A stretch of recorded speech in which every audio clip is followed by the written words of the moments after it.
Welcome, and here we're looking at gold, and we're looking for a sort of a retest back into the 1300 here as wave 4. Now, it's obviously not pulled back that far as such, but we do have that 3 sort of wave correction there. So it is a corrective pattern.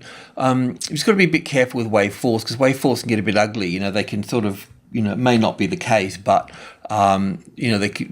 they could come down like this and wingle around for a little while before they push up. They just get a bit messy, but I don't think that's the case here as such. But the wave 4 does look a little bit small for the length of this here. Do you know what I mean, in terms of sort of, does this satisfy this whole section here in terms of a corrective move? Not really. So if it doesn't and continues to make new highs, then it's definitely strong. So you want to retested support on the 1320 if you're looking to go long from that point.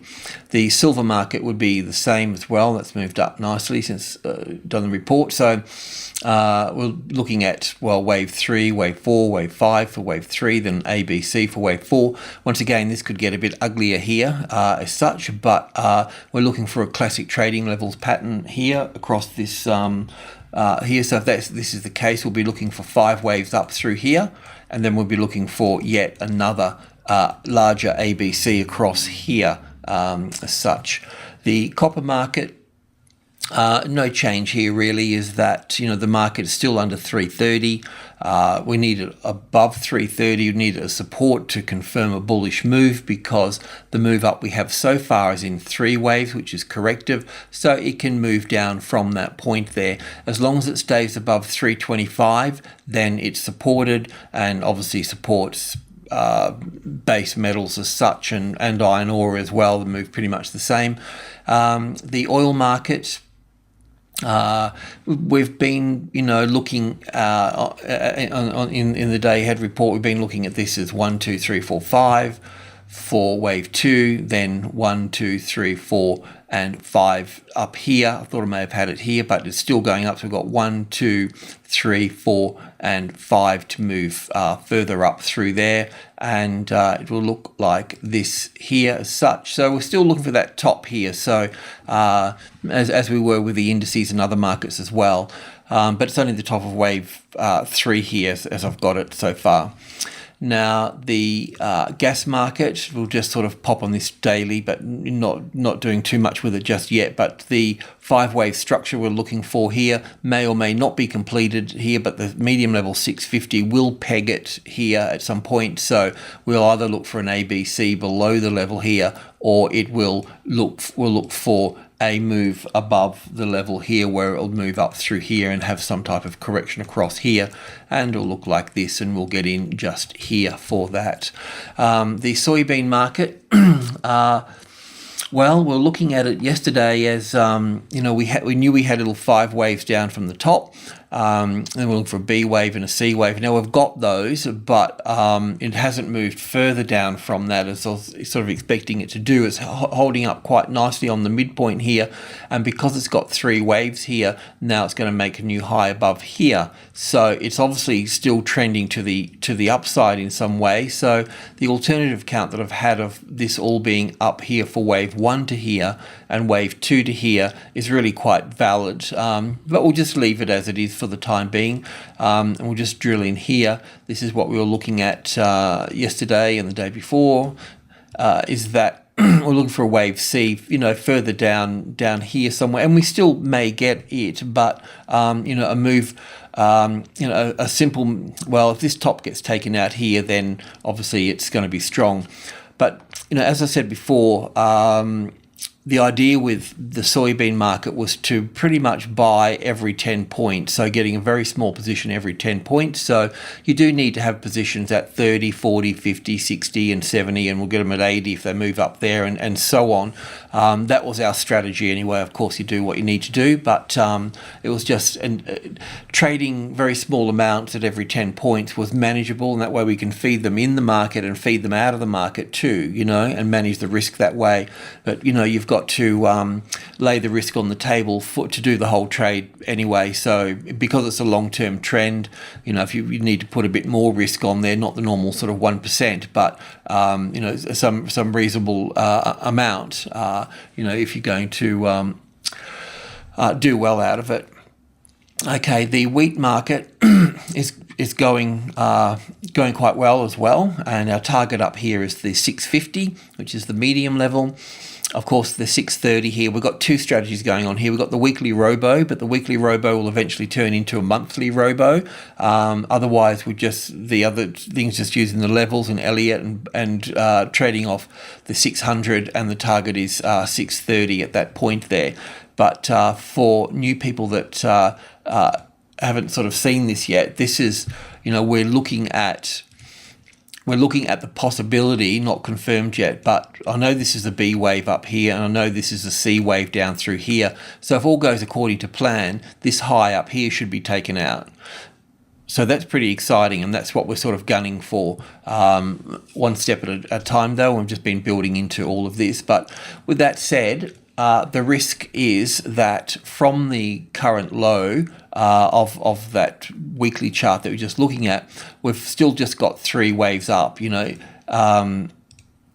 so we've got one, it can be an A and a B and a C finishing up through here. I don't think that's the case, because we're seeing a nice extended third wave unfolding through here. So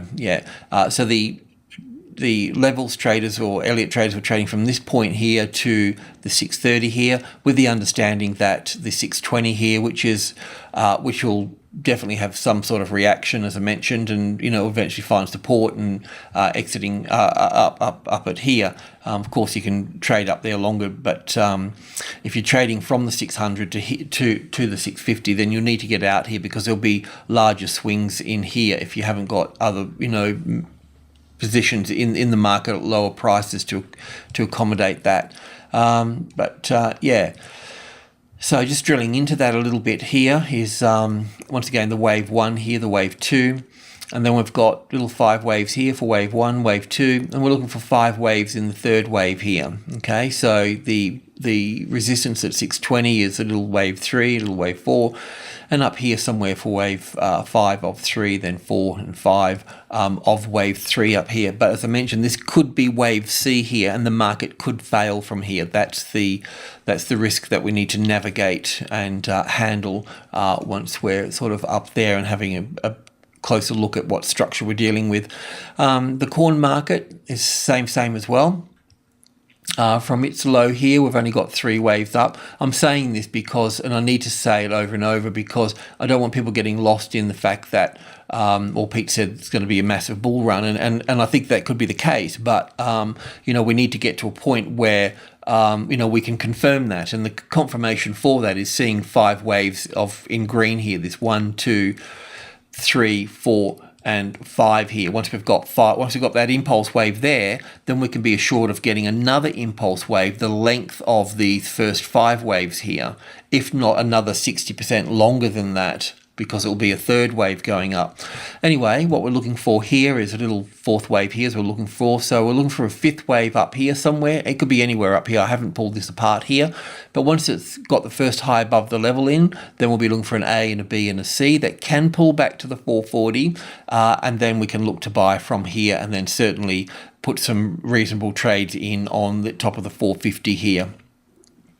The orange juice market is looking perky as well, and the positive thing here now is that overnight we're looking at this being positive in here yesterday, and it's moved up, but then most importantly it's moved up, and it's this first move down through here. There's a couple of spikes here and so forth, but if we forget about the spikes for a moment, but just generally the move down through here is in here somewhere, isn't it? But this move here's moved up through that now, so that creates this as an A and a B and a C. That means that high there will be taken out.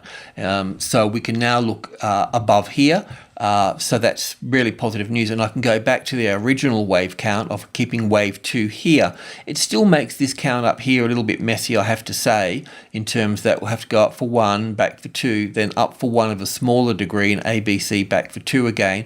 And we'll always had that wave count there as long as that stayed in, as long as that low there stayed in place, and it is. So that's all good. So yeah, look, anyway, stops can be moved up closer under the 140 here now, and let's see how we move through here. But the long trade is back on with a bit more confidence now. But at the same time too, that the real crux of the matter is getting the first high above here and having some type of nice support here to move up through here. That's what we're looking for here. So any buying through here, I suggest keep it really small and keep the stop way out of the way here as well. We still may end up getting a B situation where here we get the an A wave to here, a B wave to here, and then a C wave to here. That's still on the cards as well before we move up. This is the trouble of dealing in a market under a level, because you're at it's being under the closest largest number creates a bias of being weaker. If it was stronger, then it would be above that level, and that's what we'd be that's what we're really sort of waiting for. We're just sort of chipping away at it here, killing time. All right. Cheers. Thanks for listening.